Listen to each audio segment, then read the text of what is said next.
Salve família vascaína, Helder Florê falando. Fala hoje sobre as notícias do dia, o jogo de domingo derradeiro do Vasco na temporada contra o Cuiabá. Vamos especular, tentar adivinhar qual seriam os grupos, além dos que já conhecemos, que estão tentando comprar a SAF vascaína. Falar sobre o Matheus Carvalho, falar sobre o Pablo Verrete, tudo isso e um pouquinho mais do que aconteceu hoje no Vasco da Gama. Antes de começar a falar sobre o Vasco da Gama, vou pedir para você se inscrever no canal, não custa nada. Você vai lá, dá um clique, se inscreve no canal, ativa o sininho para você sempre saber quando tem vídeo novo.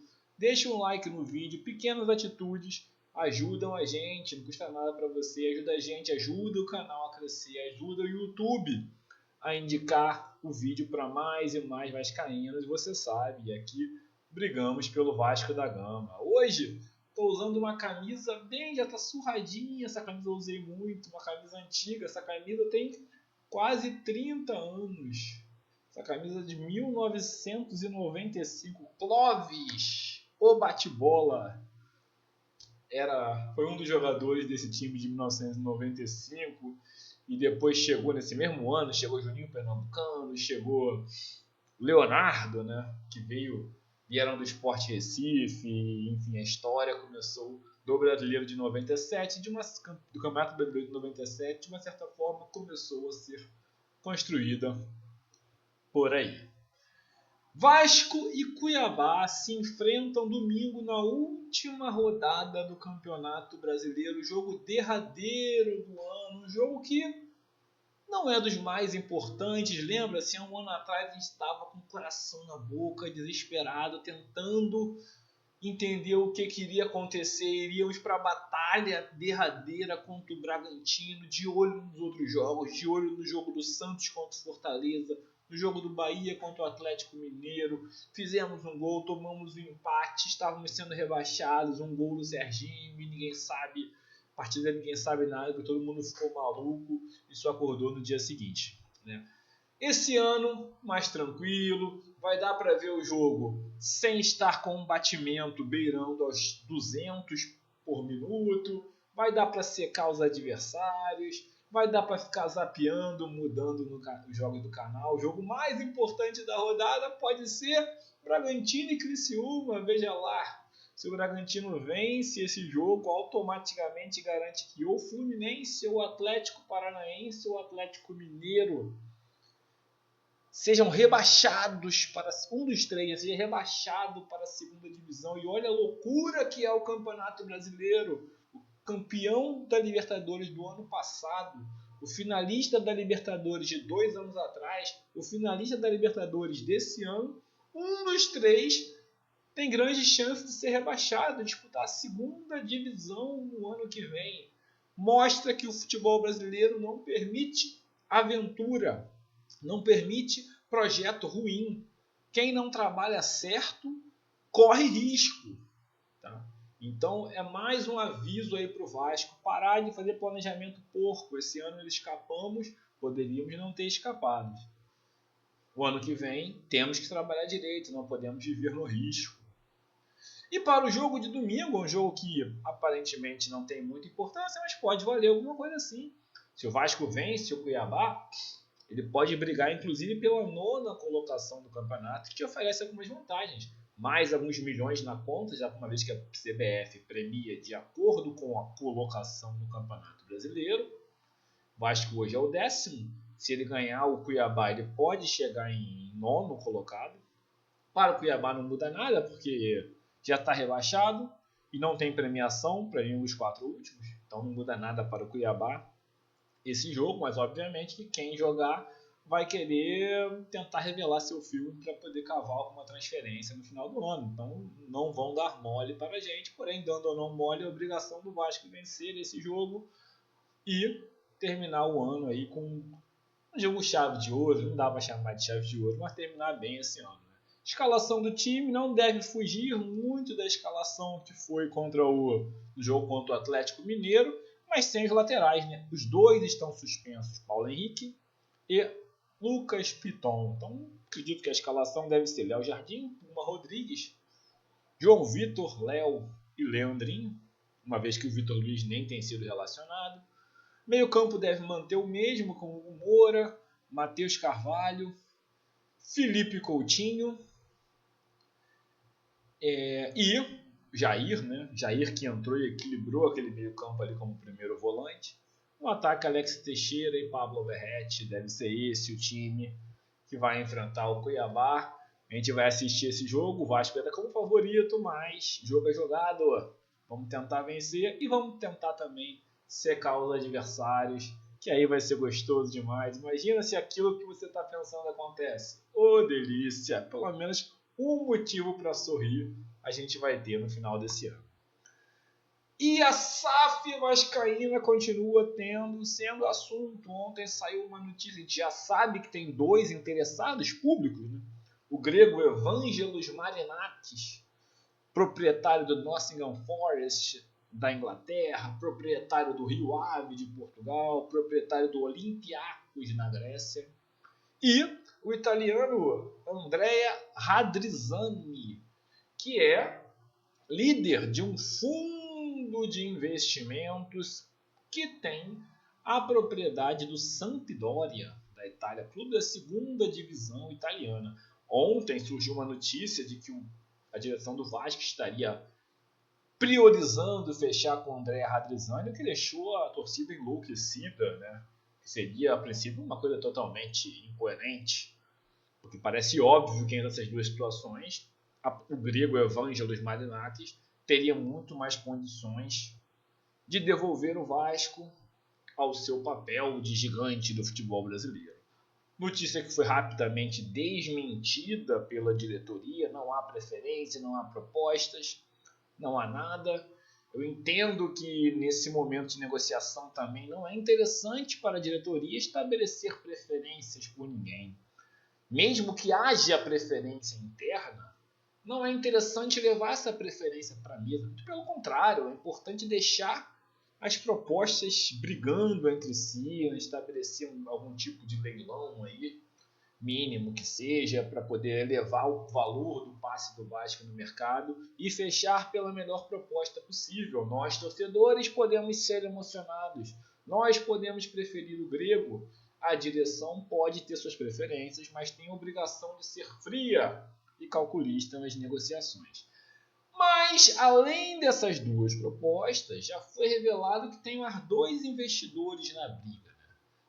Um grupo americano e um grupo árabe. Seria isso, um grupo americano e um grupo árabe estariam na disputa. Até agora ninguém descobriu quem é o grupo americano, quem é o grupo árabe, que pode estar aí brigando pela SAF Vasco. Falaram que esse grupo americano já possui um time na Europa e diante disso algumas especulações de grupos circularam aí. Vamos falar sobre elas, né? Quem sabe uma delas não é a empresa que vai fazer a proposta do Vasco. Eu me esperei um pouco do perfil do Carlos Oliveira lá no Twitter.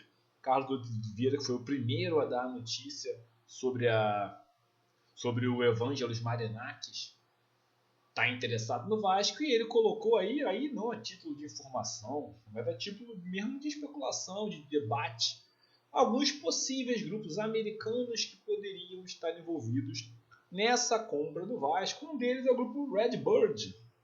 Redbird é um grupo americano, é um fundo americano que tem vários investimentos, entre eles no futebol, os mais destacados.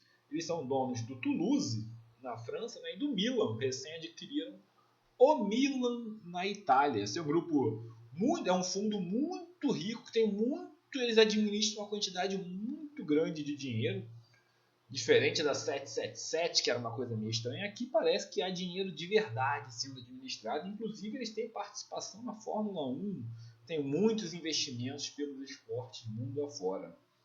Então, Redbird, dono do Milan, e um grupo que está expandindo o seu portfólio, que está procurando novos investimentos, pode, quem sabe, ser um dos grupos que está aí negociando com a SAF Vasco. Dono do Milan, do Toulouse, no futebol. Um outro grupo que o Carlos Oliveira colocou como possibilidade, o grupo Ares, Ares Management. Esse grupo Ares Management é um fundo private equity, né? É um grupo que é o mesmo tipo de fundo da 777. Private equity são aqueles fundos especializados em comprar títulos, comprar coisas na baixa para vender na alta. Basicamente é isso. Eles administram dinheiro de investidores, colocam dinheiro para poder revender. E eles têm investimentos em vários clubes, incluindo investimentos na Eagle. Na Eagle Hold, que é a empresa do John Textor, que investe no Botafogo. A Eagle Holding ela tem outros investidores além do John Textor, né? Um deles é a Ares Management. Então eles têm participação no Crystal Palace, no Atlético de Madrid e uma série de outros esportes. Podem estar tentando expandir para o Vasco. Particularmente não acredito nessa possibilidade da Ares Management, porque daria um conflito aí, né, com o Botafogo. Em vez que o John Textor, que a Eagle Hold já está no Botafogo, se a Ares Management viesse investir no Vasco, ficaria uma coisa muito estranha e possivelmente daria alguma confusão aí entre clubes na hora de brigar por reforços, quem tem a prioridade, enfim. Então não acredito muito nessa possibilidade, mas pode ser que esteja na mesa, ninguém sabe, né? Outro grupo possível, 49ers Enterprise, que também é um fundo americano, que justamente o fundo americano que comprou o Leeds United, o clube inglês, do italiano Andrea Radrizzani. Então o Andrea Radrizzani vendeu o Leeds United para esse grupo 49ers Enterprise. Esse é um grupo, é um fundo americano que também administra uma quantidade muito grande de dinheiro e entre vários investimentos que eles têm, eles são donos do San Francisco 49ers, time lá da NFL, e que eles despejam um caminhão de dinheiro nesse time, San Francisco 49ers. É um fundo muito rico, né? Outro fundo americano possível, especulado lá pelo Carlos Oliveira, já foi especulado várias vezes, né? O Final Sports Group, fundo americano, que é proprietário do Liverpool, do time inglês Liverpool. Final Sports Group é uma boa especulação porque eles já anunciaram que estão procurando expandir seu portfólio e talvez até imitar o Citigroup, ter vários clubes pelo mundo. Final Sports Group, que lá no Liverpool ele é conhecido nem tanto por fazer investimentos em jogadores, medalhões e coisas assim, mas de investir em infraestrutura, investir em time bem montado, investir em estádio e coisas desse tipo, para ir evoluindo o clube aos poucos, evoluindo a instituição aos poucos, de modo a devolvê-la ao seu papel de origem naturalmente, sem ser uma coisa artificial. E eles vêm conseguindo isso com o Liverpool. O Liverpool, desde que eles assumiram, o Liverpool vem crescendo ano após ano, atual líder da Premier League, né? Mesmo enfrentando outros grupos financeiros aí poderosíssimos. Final Sport Group é uma especulação totalmente plausível, uma vez que eles já falaram que querem investir em clubes pelo mundo e, obviamente, o Brasil está sempre no radar desse tipo de investidor. Outro possível grupo, o grupo Mediacom, grupo americano também, outro fundo americano, proprietário da Fiorentina, na Itália, né? É um possível grupo, não acredito particularmente, acho que parece que esse grupo é um grupo um pouco mais atrás em relação a outros, mas pode estar na mesa, não sabemos. Outros usuários pelo Twitter colocaram outras possibilidades e vale registrar aqui o Clearlake Capital, que também é um fundo private equity, tal qual o 777, mas veja, não é porque 777 era um tipo que todas as empresas desse tipo não prestam. Inclusive o Clearlake Capital é o proprietário do Chelsea, um dos gigantes da Premier League, pertence a esse fundo, Clearlake Capital. Não sei se há interesse deles de expandir a marca, mas falando de fundo americano, não tem como deixar de falar do Clearlake Capital, seria uma possibilidade. E uma possibilidade que eu incluí, na verdade todos esses aqui, alguns poderiam ser bons fundos, como o Final Sport Group, que faz um trabalho aparentemente muito sério no Liverpool. Porém, esses grupos aqui são todos fundos de investimento. E quando você tem fundo de investimento, a gente fica com um pé atrás. a gente fica com o pé atrás de ser uma empresa que não vai ter nenhum envolvimento pessoal com o Vasco. E o John Textor no Botafogo, ele acabou trazendo um modelo de SAF, né, que todo mundo vai querer seguir, quem faz sucesso é imitado. E esse modelo inclui não só dinheiro colocado, mas envolvimento pessoal do dono do clube com o clube. Talvez um fundo ele possa tratar o Vasco de uma maneira muito impessoal, como um produto exclusivamente, e aí comprar o Vasco, investir para não com o intuito de títulos, ou com o intuito de crescimento, ou com o intuito de paixão, mas com o intuito apenas de revender com lucro no futuro. Pode ser bom? Pode. A gente valorizar o Vasco para ele ser revendido por muito mais, por mais que seja bom para o grupo, pode ser bom para o Vasco também, que ele vai ser valorizado.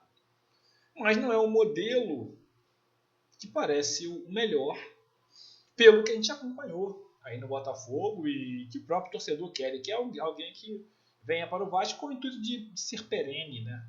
De ficar aqui por muitos anos e ganhar lucro não com a revenda do clube, mas com a própria operação do dia a dia, com os títulos, com os jogadores revelados e com tudo mais. E com o engajamento da gigante torcida vascaína.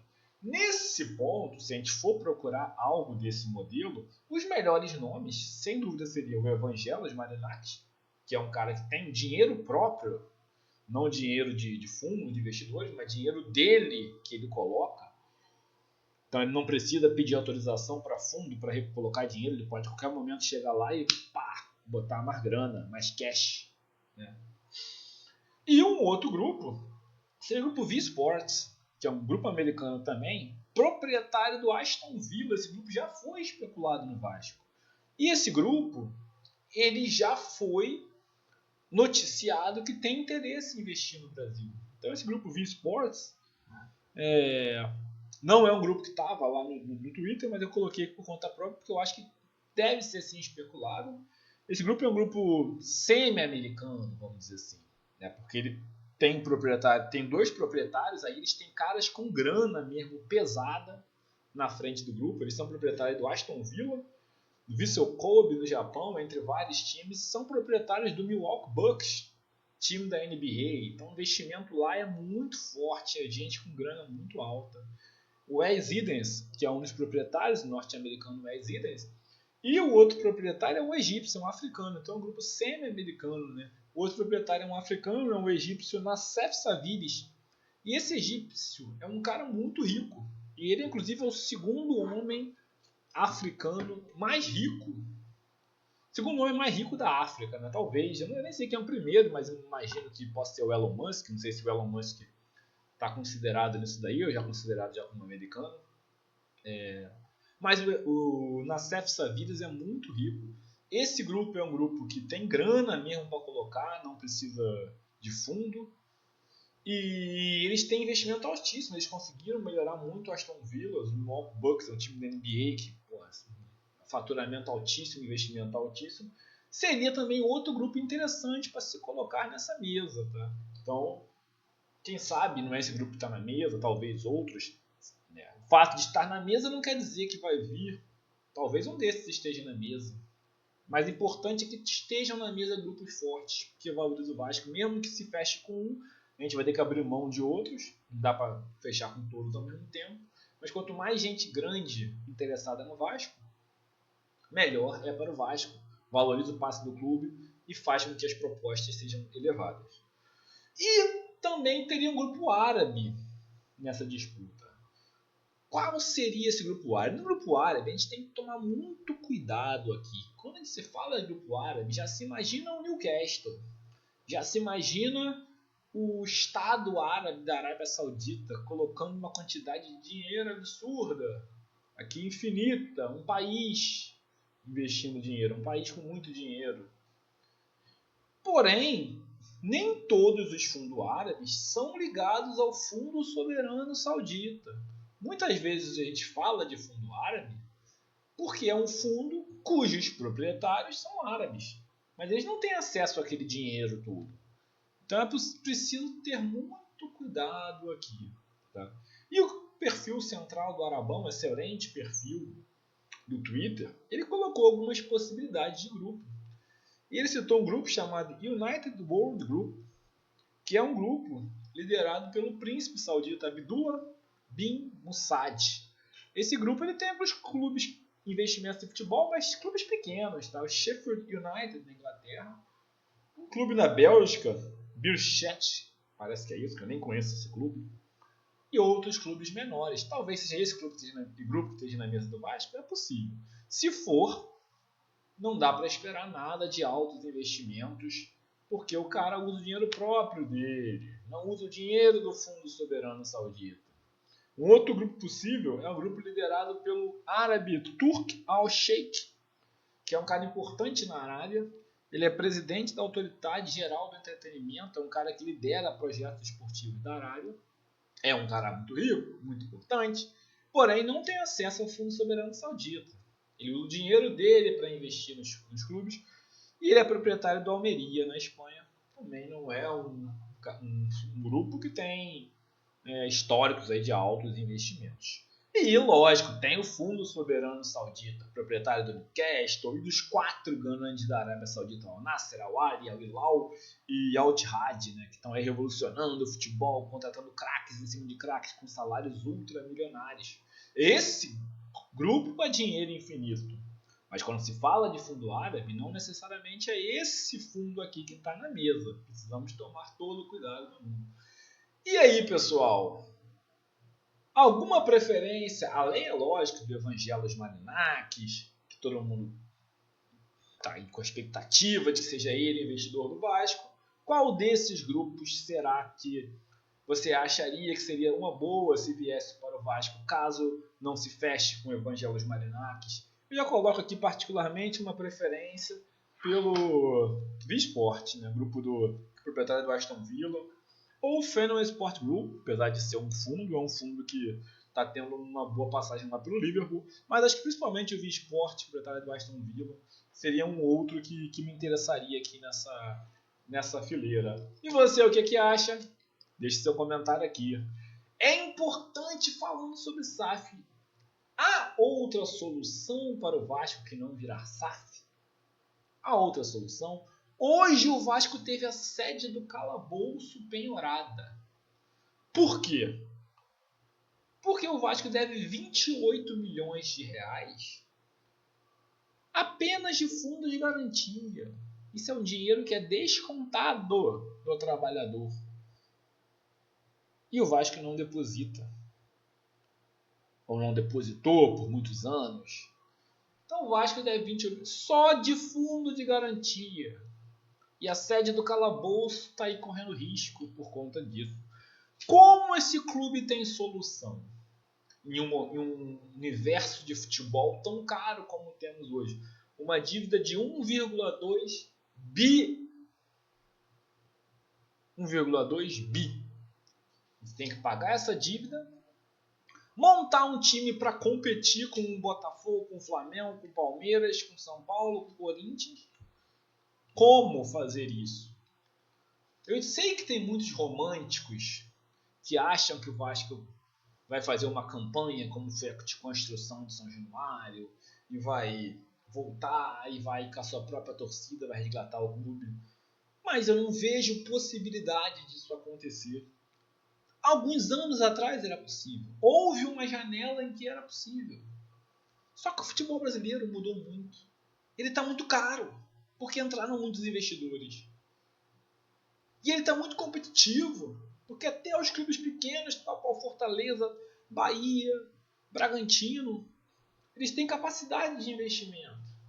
E daqui a pouco vão vir outros, tem a Portuguesa aí virando SAF.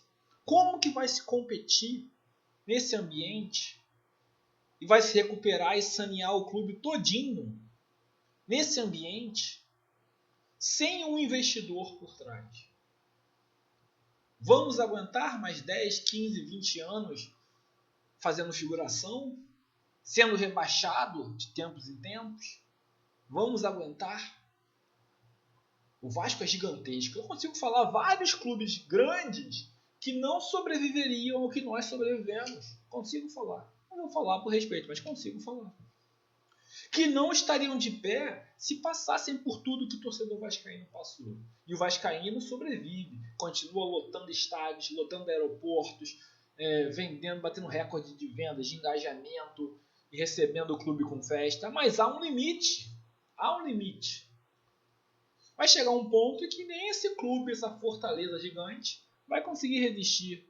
Por mais forte que seja o império, um dia ele cai.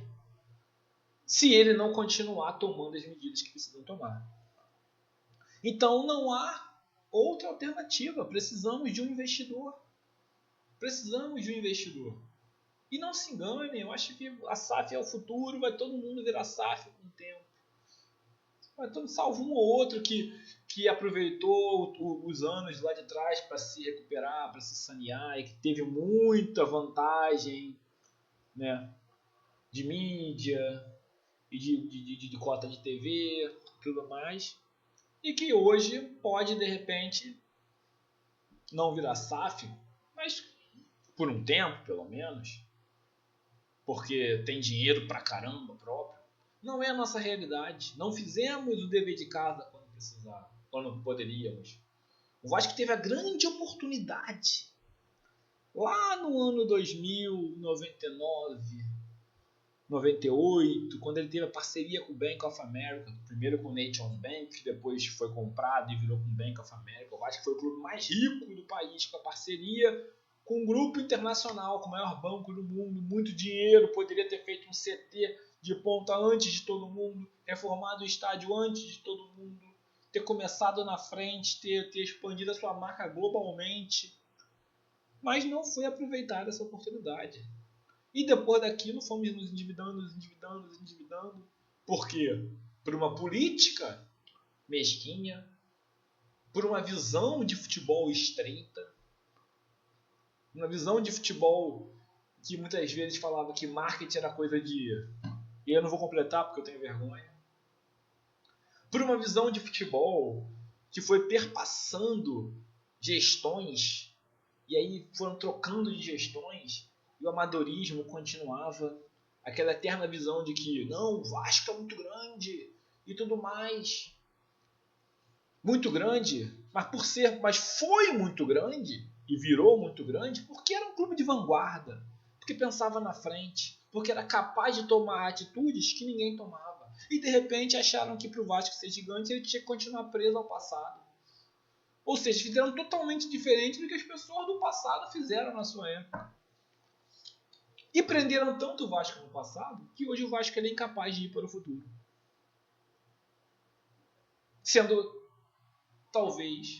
Certamente a única chance. Buscar um investidor, olha o Botafogo aí. Um clube que tem uma capacidade de arrecadação de receita menor que o Vasco, uma torcida menor que o Vasco, e hoje está equilibrando a Libertadores. Nós podemos também, daqui a 2, 3 anos, estar lá. Mas precisamos fazer certo. E virar SAF. Virar SAF, nós já somos SAF, né? Mas encontrar um investidor é o certo a se fazer. Claro e evidentemente que não podemos sair vendendo para o primeiro que aparecer. Aí entra aquilo. Vamos fazer, sabemos o que temos que fazer e vamos fazer do jeito certo. Sangue frio, como diz o Abel Ferreira, né? Coração quente e sangue frio. Paixão, mas mantendo a cabeça, mantendo o controle. Vamos achar a SAF certa e vamos voltar a competir. É o que a gente espera dessa diretoria. Eu acho que o Pedrinho e as pessoas que estão com ele têm toda a capacidade para fazer isso. Dou um voto de confiança, votei no Pedrinho, dou um voto de confiança, mas é fé cega e pé atrás. Sempre assim, fé cega e pé atrás. 2 números colocados hoje pelo aplicativo SofaScore. Sobre Matheus Carvalho, sobre o Verratti, eu trouxe aqui para a gente poder comentar. Deixa eu fechar aqui, porque abriu uma janela esquisita aqui no computador. Para a gente comentar. Matheus Carvalho é o sub-23, jogador com menos de 23 anos, de 23 ou menos, com mais desarmes no Campeonato Brasileiro. 77 desarmes. E é o segundo jogador com mais bolas recuperadas. Segundo jogador sub-23 com mais bolas recuperadas. 141 bolas recuperadas no total. Matheus Carvalho ganhou 152 duelos e, olha que número interessante, teve 76% de acerto no drible. Um jogador que foi pego na reserva do Náutico, baratinho, e deu uma ótima resposta. Conseguiu esses números sendo titular em apenas 24 jogos do campeonato. Ele não foi titular o campeonato inteiro. Se fosse os 38, não seria 38 que sempre tem suspensão e tudo mais, mas se fosse mais de 30, teriam números ainda melhores. A gente critica e o scout, mas nessa eles foram muito bem. Ninguém está dizendo que o Cocão é um craque, um jogador espetacular, nada disso, mas é um jogador útil, um jogador importante, que tem condição sim de fazer parte do elenco do Vasco. E eu espero que estão aí especulando uma venda do Matheus Carvalho, nada contra. Eu acho sempre que futebol é feito para isso. Compra e vende, e o que importa é que depois desse processo você vai sempre ficando cada vez mais forte. Então não tem que ter apego ao jogador. Se chegar com uma proposta boa, leva. Mas tem que ter proposta boa. Proposta que andaram especulando aí de 2 bilhões de dólares, chuta, pelo amor de Deus. Falta de até... Vai resolver o que com o Vasco? Perde um jogador importante e não muda nada. Então se tiver que vender o Cocão ou qualquer outro, que seja com dinheiro na mesa, bom dinheiro, que faça valer a pena.